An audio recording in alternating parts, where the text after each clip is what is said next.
Good morning, and thank you for joining us for another episode of the Compass Ecosystem Podcast. My name is Carolyn Gorst. I am the Development Director for Compass Affordable Housing, and I am excited to be joined by my wonderful co-host, Lydia Aranda. Hi, Lydia. Hi, Carolyn. It's great to have to get together again and be here for yet another episode with some wonderful information. I can hardly wait. I can't agree with you more. I'm very excited about this episode. So, just to remind our audience today, today's episode is brought by our major sponsor, Tucson Electric Power. And Tucson Electric Power is committed to building a brighter community for all of us in Arizona and Southern Arizona. Part of that is sharing the purpose of our Compass Ecosystem podcast. And our Compass Ecosystem podcast is designed to inform, engage, and to connect Southern Arizona and the community in a dialogue about our human development ecosystem.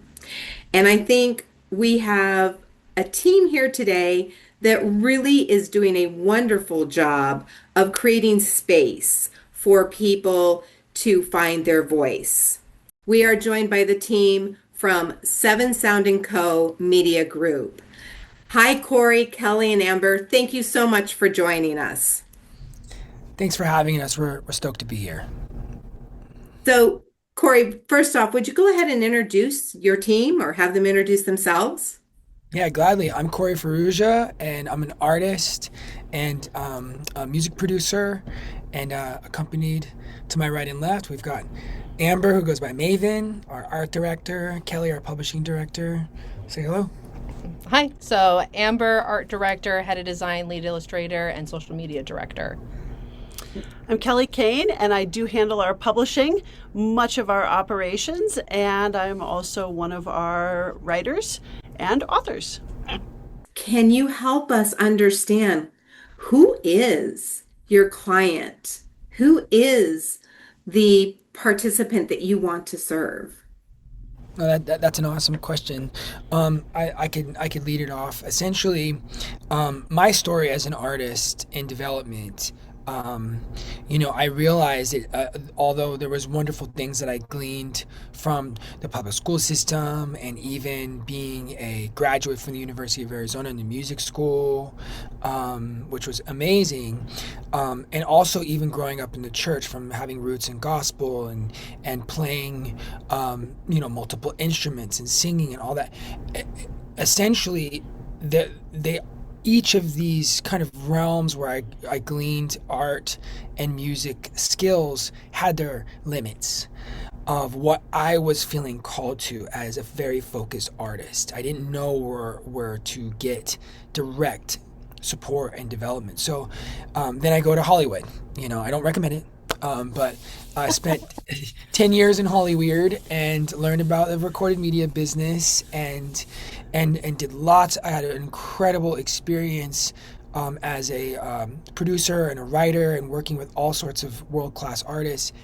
And even in a place like LA, which is like the epicenter for art, there was still this niche that was not being served. As I was crafting my artistry, I was realizing I was also becoming that dream artist developer mentor for those that were just like me. So from my perspective, I knew that there was other kids out there like little Corey's out there, be it male or female, that were feeling the same sort of gap that needed to be filled in their hearts, the art in their hearts. And so that my favorite students I get to serve, although all are welcome, children of all ages. It's those when you have that creative bent, and I know you're out there, and you have that artistic calling, we're right here with many, many years culminated together of experience, ready to be of service. But yeah. Absolutely, and I would say that tracks as to how we met. You started to share your story. You caught me in the midst of creating art, and as we started to talk, I said that is my passion, is to empower people that ultimately are underserved in their passion, and help them find that way, enable them to find the path that allows them to do whatever their extraordinary is. And that looks different for everyone. And so you became that gracious, lived in test subject for us to walk down that path, to look at what are all the pieces that someone who is creative or doesn't view themselves as creative, but has curiosity. What does that look like? And then with that, it allows us to serve further. I mean, for me, as you say that, I think from the very beginning, I was like, how far could you get if you were actually truly supported? That your dream wasn't told it was too big, or it was too messy, or it was too juvenile. What if someone actually heard your dream and said, let's do it. Let's do it. Who is your target audience? Who are you serving? And share some of the stories and outcomes that you guys have seen since you started business. Yeah, go for it. So I would say the first thing that comes to mind when you say that is our Town Creative Academy. So within our organization, we have a few branches that have unique names because of the populations they serve. And I think our Town Creative Academy is exactly what fits that bill. So it is our place of artist development with our artist developer. Corey kicks it off at all times when we start in that pathway. And it's different from your typical lessons. I don't know that a creative lesson really should be a thing, because creativity is self-exploration. But in our Town Creative Academy, Corey has a really unique opportunity to start off with each of our clients and start them on a journey that then develops into working with both Amber and I. Yes, essentially I'm working with families as a whole too. It's not just individual music lessons, but brother and sister are writing songs together. They're learning production, they're learning sound design, they're learning about composition. And mom and dad typically try to vicariously let it happen through them, and they wind up getting involved in the creative magic as well. So it's all about the whole family. And naturally, when I'm inviting students, and not just to music creation, although that's the center in which I'm focused with the work that I do with families, I get to discover their other creative passions as well, and other skills like illustration, for example. Students that are not just music artists, but they also have visual skills, or they want to write their own plays, or they want to write their own cartoons, or they want to produce their own shows. And then that's where Amber comes in as an illustrator and animator as well. So we get to kind of work holistically with the families and their creative interests. I love that. Are you working beyond families in the population that you serve? Oh, absolutely. We see if you go to the homepage, you'll see on there a video that at the core, we believe that everybody is an artist.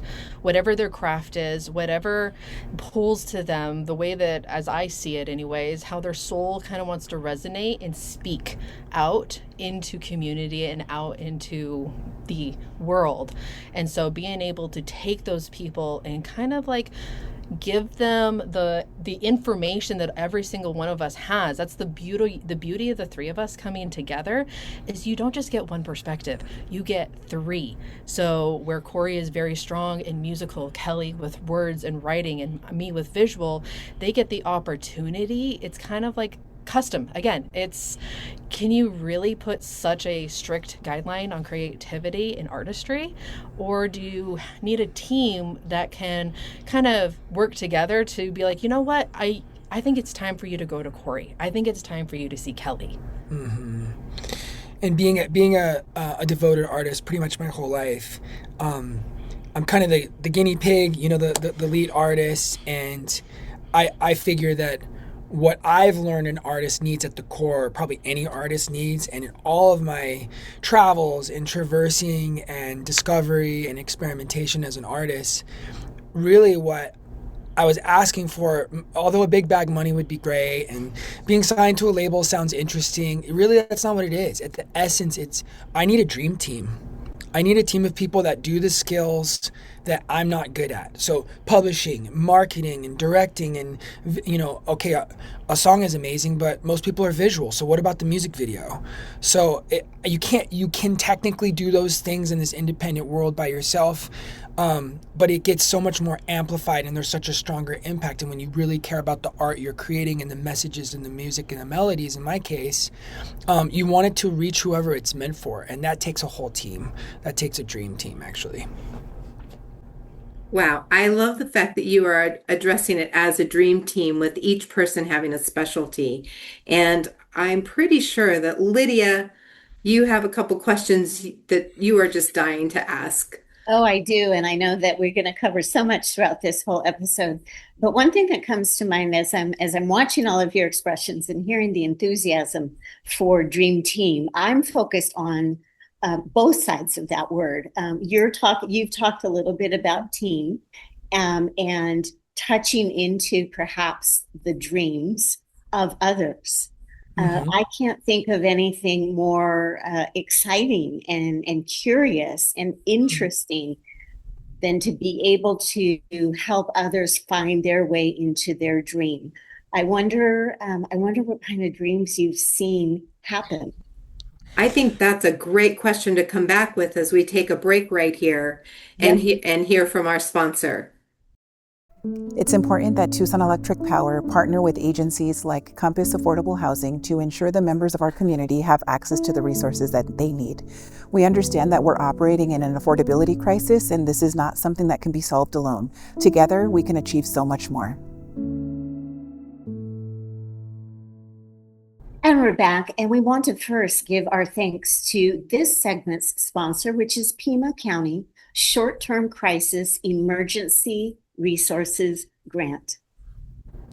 So we're back from our break, and I had tossed out a question to all three of you. Hopefully you had a little moment to think about it. In thinking about Dream Team, and you were talking about team, the question that I had was a little bit more focused on dreams and what dreams perhaps you've seen come true, be inspired, or some other way of manifested just in the short time that you've been working together. Totally. Yeah, I'm a big believer as a coach, a creative coach, and an artist.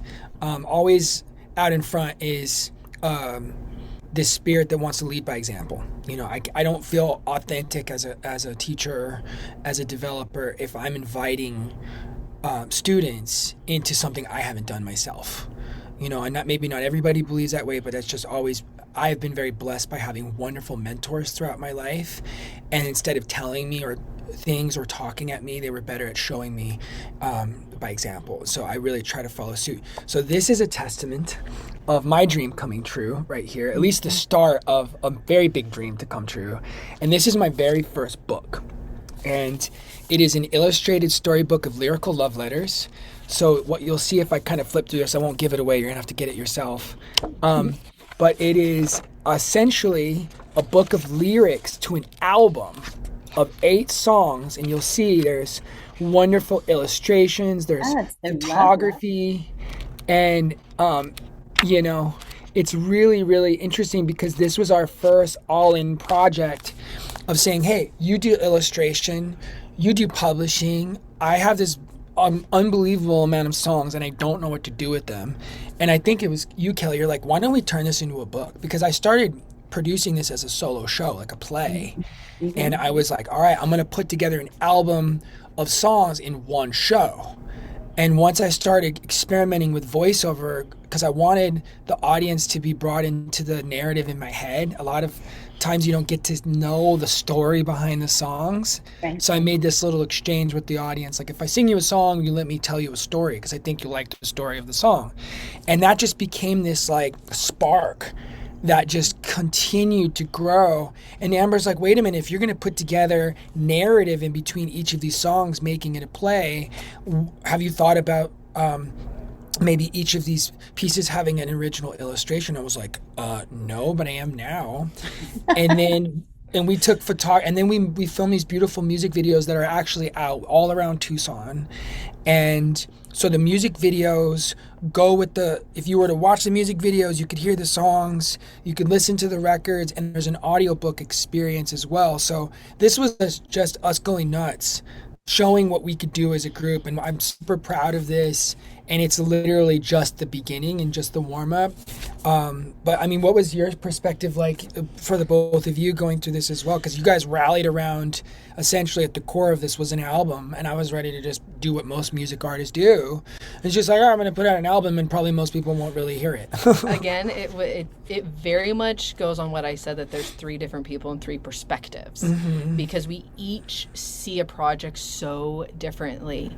I saw the illustration piece, and Kelley saw the written word. She saw how it can work together and the construction of the text. And actually, probably what was one of the biggest surprises is also the journey of us as artists, as a collective, and what that got to bring out in us. Almost the permission slip to really like let it open and be out there, because there's actually pictures in there that Kelley took photos of as well that inspired me, that I was like, oh my goodness, you took this beautiful photo. Now I want to draw it and include it inside the book. And we did. And at the same time, it gave us the opportunity to do what we do for our students, which is for me to say, Corey, what was going on in your head when this moment occurred? Let's talk it through, put that into something that a reader would then capture the feeling and the essence of, so that they could go on the journey with you. I love how the three of you really come together in what is your core skill set and having it blend, but at the same time leaving room for the creativity, the individual creativity, and then the collective creativity on top of that.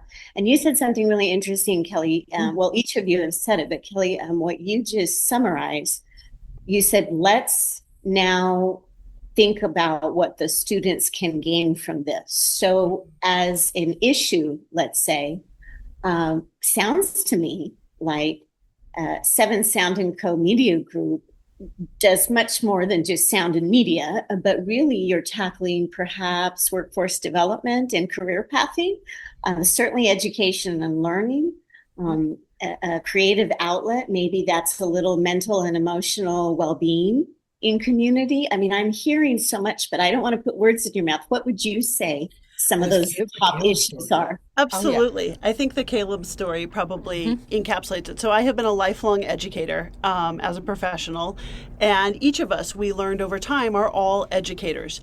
And this thread that we shared in our passion for human growth, for learning, really came out with one of our students.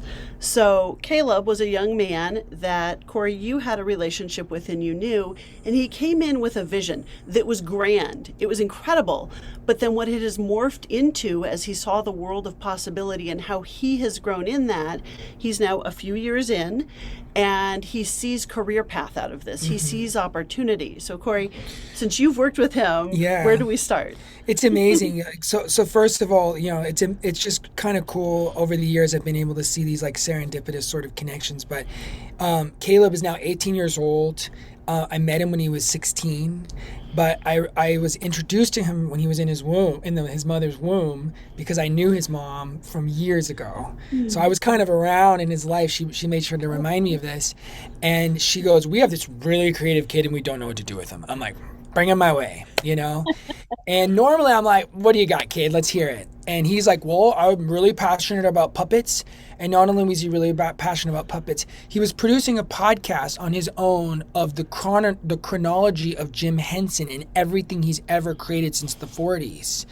And he's kind of like a pretty detailed thinker. Let's put it that way.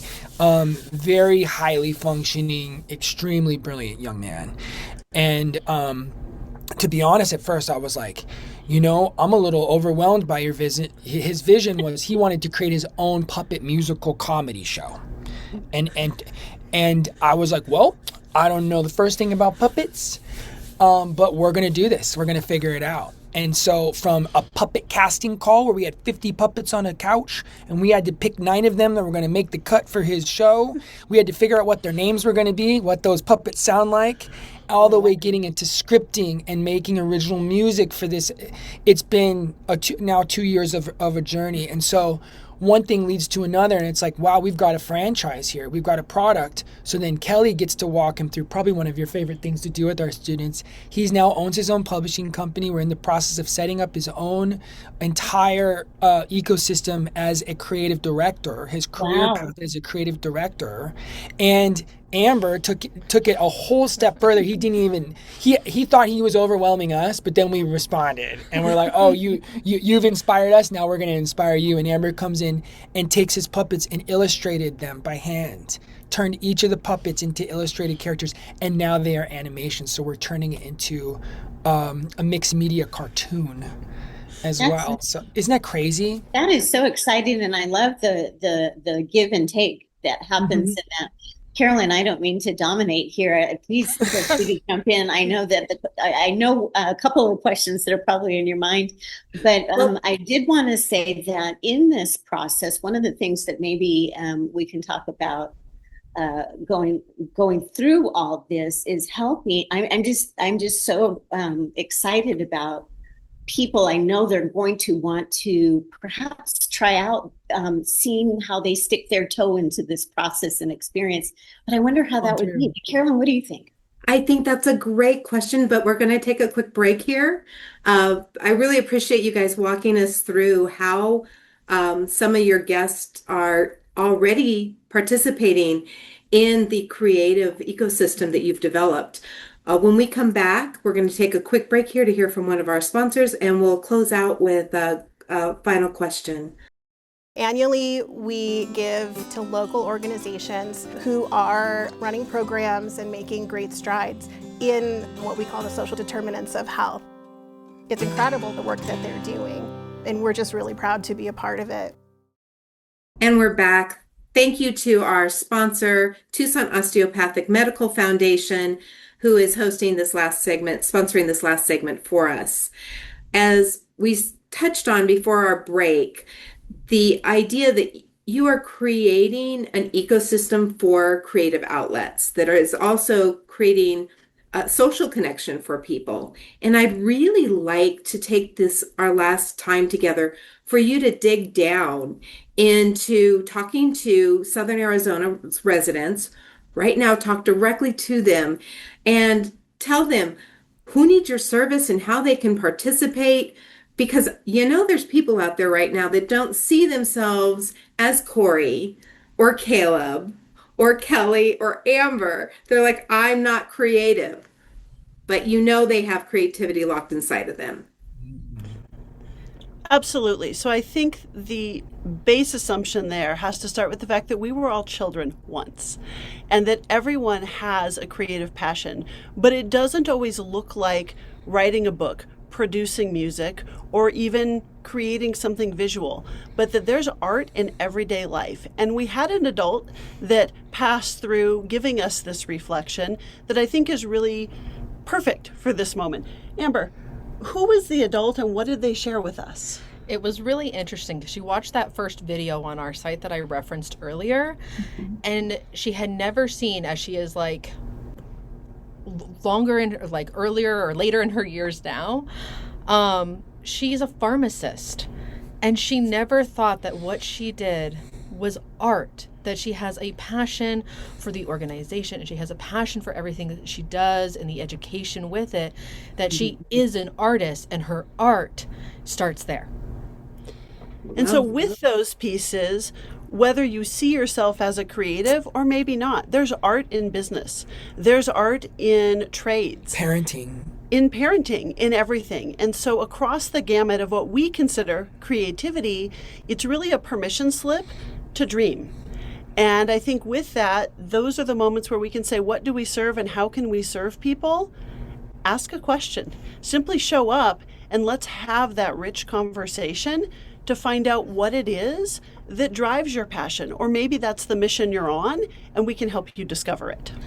Totally. And for those that are maybe curious about the creative process and they maybe are more like want to observe. I think you mentioned earlier if we had any events. And in fact, we have a really wonderful event that we're very excited about coming later this month on June 27th.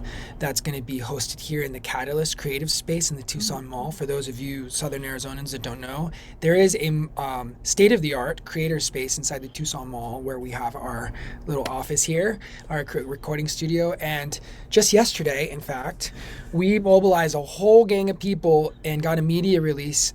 First time they've had a media release in the Tucson Mall for many years. And we organized a flash mob for a music video. A music video Oh, wow. to a very special song called Hope is Calling. It's been in the making for over 2 years. And the finale scene was a flash mob that went from hopelessness and brokenness to community, a whole community getting behind a message of hope. And it was really special. And we got a lot of love on the internet and people sharing it and really inspired even just by that one scene.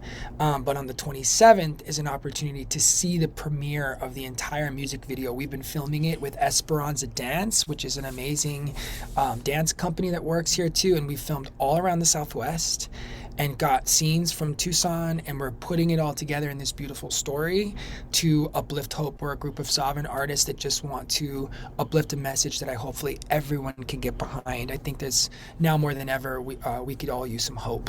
So that's a great opportunity for those that want to just experience the magic. I And so love inviting the fact that what you're doing on the 27th, right, of this Yes. month is emblematic of what we're talking about with collaborative ecosystems. It's not about one artist or one type of creativity, but it's bringing it together and bringing the public in to be a part of it. And major kudos to you, major thumbs up. Thank Um, you. Yeah. You how do actually people touched get base. Sorry. yeah, how do people get the tickets and information for that? Where can they go? So, ahead. Amber, social media director, where do these people find us? Well, Where's they the best can, place? I mean, if you're watching the social media, you'll see links to sevensound.co/hope. And so because of somebody out in the community that was so inspired that they put a video up now on TikTok, it's probably got over 100,000 views on it now.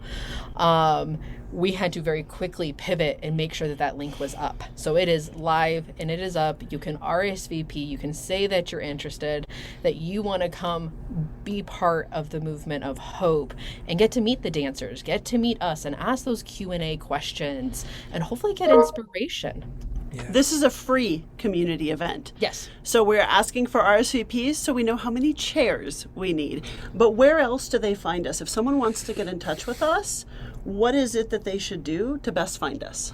Well, they can go to our website, sevensound.co, or they can do hello@sevensound.co. And make sure you follow our social media. It's got all sorts of wonderful content. It's at 7, the number, sound story, at 7 Sound Story. And we've got wonderful reels and content that share what we're up to and all the expressions that come out of the media group that I think you'll find really inspiring. That's so wonderful. And they can come find you at Catalyst in the Tucson Please, Mall. our goal is to pack it out. We really want everyone to feel that this has been, although for everyone, hope for everyone, that this is a project that was by Tucsonans, for Tucsonans, and everyone in the Southwest. We really want to uplift this as a community project because it really was. So as much love and support for this as possible. And then once you see it and you hear the song, you're going to see why. Well, the great news. Yes, Amber. So we are hopefully not going to be here in Catalyst actually for very long. And so if they're wanting to build with us, we're actually wanting to be able to have our own space to have artists and community be able to go there. Yeah, That's exciting. Fantastic. What a dream. Another dream team build, right? that's right. So, as always, those of you watching, look at your calendars because we're right coming up on the 27th. So, please go and check out our friends at 7 Sound and Co. You'll notice in the links to today's podcast, you're going to be able to click and learn more. And you'll always be able to check out and learn more about our guests and the work that's happening in community at www.compassaffordablehousing.org. I want to thank my co-host, Lydia Aranda, my guests from 7 Sound and Co. Media Group. Thank you, thank you, thank you. We appreciate the work you're doing and the voices that you're lifting up. Awesome. Thank you guys. It was an honor. Appreciate Thank it. you. Thank you. Thanks so much. Go Dream Team. Woo!